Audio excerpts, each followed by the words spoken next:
V dnešním rozhovoru jsme si pozvali obránce A týmu Tomáše Horáka. To mi může zhodnotit dnešní zápas v Hrušovanech? Zhodnotit, já bych nechtěl hodnotit soupeře, hodnotil bych pouze náš výkon. Myslím si, že jsme podali opravdu špatný výkon, jeden vedle druhého, všech 16 lidí. Před zápasem byly jasně daný pokyny, co máme hrát, jak máme hrát.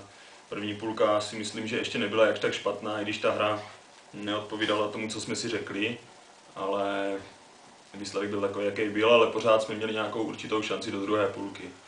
S čím jsme šli do utkání? No, tak do utkání jsme šli s cílem neprohrát, odvést si minimálně bod, když teda po prvním poločase, co jsem Hrušovany viděl, tak myslím si, že jsme měli na výhru.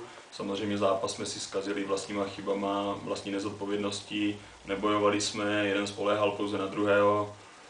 Celkově to bylo takový dneska nějaký divný, no. Zrealizovali jsme to? Pokyny z kabiny určitě jsme nezrealizovali, protože co jsme si řekli, tak zůstalo pouze v kabině a na hřišti to bylo úplně jinak.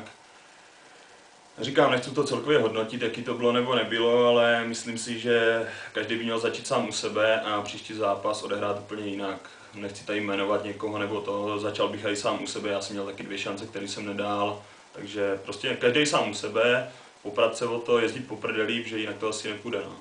Děkuji za rozhovor.